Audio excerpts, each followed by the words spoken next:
Halo Sobat 7 dimanapun Anda berada. Kalau untuk di episode ke-14 kali ini, kita akan menguak rahasia menata rumah yang nyaman. Nah, kita juga nanti akan ngundang ataupun juga berbincang langsung sama arsitek profesional yang terkenal di Indonesia dan juga sangat ramah, yakni dengan Mas Revano Satria. Halo Mas Revano Satria. Halo. Mas Revano, sore. gimana nih kabarnya? Baik. Selama 10 tahun Mas Revano berkarya, seperti apa sih desain-desainnya dari Mas Revano? Kita langsung lihat nih, ada beberapa cuplikan dan juga contoh karya dari Revano Satria. Ini dia. Mungkin sambil diceritain juga nih Mas, wow ini keren banget sih. Ini apa nih Mas kalau boleh diceritain? Ini rumah saya sendiri malah ini. Wow. Rumah saya sendiri. Ya sebenarnya rumah simple, sederhana aja. Luasnya itu sebenarnya hanya 200 meter persegi. Saya waktu itu memprediksikan pada saya mendesain ini bahwa in the future orang itu akan kembali kerja di rumah karena dengan adanya teknologi dan segala macam. Dan yang nggak saya sangka memang malah tahun ini kejadian bahwa semua orang bekerja di rumah. Oke, jadi semacam visioner ya Mas Revano ini ya, sudah mengaplikasikan apa yang ada di pikiran. Ternyata terjadi di 2020. Iya, sebenarnya saya nggak menyangka kejadiannya karena ada coronavirus. Pertimbangan saya bahwa di masa depan banyak orang nggak akan perlu kerja ke kantor. Ini benar-benar nggak kelihatan kalau ternyata lahannya sempit loh Mas, benar-benar bisa memanfaatkan banget ya Mas ya? Iya, memang mungkin salah satu tips ya untuk satu rumah itu kalau kita punya konsep open space, nggak terlalu banyak dinding-dinding yang menghalangin, kesannya akan terlihat jauh lebih besar. Jadi area yang sekarang terlihat ini itu sebenarnya hanya 100 meter persegi. Hanya sekitar segitu, tapi banyak yang waktu melihat mereka mengiranya sampai 400, 500 seperti itu. Betul, ini juga karena ada penggunaan dari kayu-kayu dan kaca juga ya Mas yang transparan. Betul. Jadi seolah-olah luas gitu. Betul. Mas Revano nih, kalau misalnya kita relate ya ke kondisi sekarang, situasi pandemi, dimanapun negaranya itu mengharuskan kita lebih baik di rumah aja gitu Mas. Dan rumah itu harus menjadi tempat tinggal yang pastinya nyaman. Nah gimana sih Mas, apa yang harus diperhatikan dalam mendesain rumah supaya kita juga lebih nyaman gitu untuk tetap ada di rumah? Oke, kalau memang mungkin salah satu masalah yang umum dihadapin hampir semua ya masyarakat Indonesia itu kan keterbatasan lahan. Ya keterbatasan tempat ya, rata-rata rumahnya kurang besar dan segala macam. Nah saya mungkin punya beberapa tips yang cukup sederhana tapi harusnya mudah untuk diaplikasikan ya. Jadi yang pertama itu kita bicara yang paling mudah soal warna. Semakin terang warna-warna yang digunakan itu kesannya rumah akan semakin luas.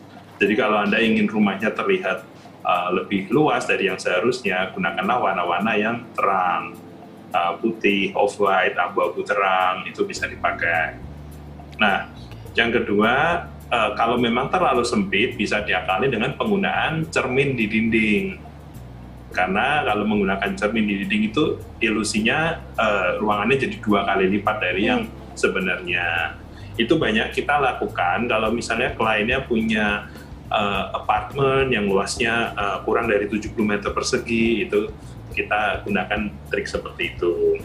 Nah, yang ketiga pasti harus punya media penyimpanan, drawer atau lemari dan apa yang bisa menampung dengan kapasitas yang cukup banyak, bentuknya simple dan memudahkan untuk pada saat mau mengambil barang ya. Jadi gunanya apa? Kalau sehari-hari kita di dalam rumah itu banyak barang yang berantakan, berserakan, pasti akan membuat kesan rumahnya itu semakin sempit. Nah, dibantu dengan media penyimpanan yang mencukupi, jadi sehari-hari itu kita jangan sampai barang itu terlalu berantakan seperti itu. Nah, lately yang kita lakukan juga adalah menaruh beberapa tanaman indoor. Jadi kenapa itu perlu? Ini sebenarnya bukan secara visual akan terlihat lebih luas. bukan berarti kalau Anda taruh tanaman di dalam lalu rumahnya terlihat lebih luas, itu tidak. Tapi secara psikologi itu akan membuat rumah itu lebih rileks ya, rasanya lebih homey, lebih nyaman.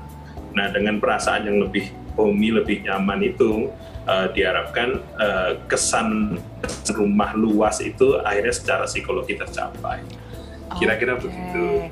Nah, Mas, kalau kita bisa lihat nih, permasalahan sekarang di tengah pandemi itu segala macam aktivitas itu harus ada di dalam rumah. Ada orang tua yang bekerja, kemudian memiliki anak, anaknya harus sekolah di rumah juga gitu. Gimana sih Mas tips untuk bisa membagi ruangan supaya nggak terganggu tapi tetap bisa memantau satu sama lain gitu, Mas? Oke, kalau rumah memang terlalu kecil ukurannya, kita kalau lihat apartemen-apartemen orang di Hong Kong dan segala macam, selalu mereka memultifungsikan beberapa area ruangan di rumah. Misalnya meja makan dipakai juga untuk meja kerja, itu seperti itu. Nah, hal itu bisa kita lakukan ke setiap sudut rumah. Jadi beberapa area itu dibuat multifungsi, jangan terlalu dipecah-pecah-pecah. Maksudnya harus ada meja makan sendiri, harus ada meja kerja sendiri, itu seperti itu. Terus esensinya setiap material yang ada di sana dan barang yang ada di sana itu benar-benar diperhitungkan. Artinya jangan terlalu menaruh barang yang sifatnya terlalu dekoratif. Maksudnya terlalu dekoratif itu sifatnya hanya untuk hiasan. Itu lebih baik dihindari. Jadi benar-benar fungsi saja. Jadi apapun yang berfungsi yang boleh ditaruh di dalam rumah. Kira-kira seperti itu. Biar minimalis gitu ya Mas ya, tidak terlalu ramai juga gitu rumahnya ya. Nah Mas, kalau misalnya ada Sobat 7 yang nanya, dia sangat bercita-cita untuk menjadi seorang arsitek. Nah sebenarnya apa aja yang perlu disiapkan sih Mas? Yang perlu disiapkan mental ya. Nomor satu itu menurut saya mental, dan mungkin cukup nomor satu itu aja, mental. Ya, jadi mental memang segalanya. Saya sering ya bercanda tapi juga serius.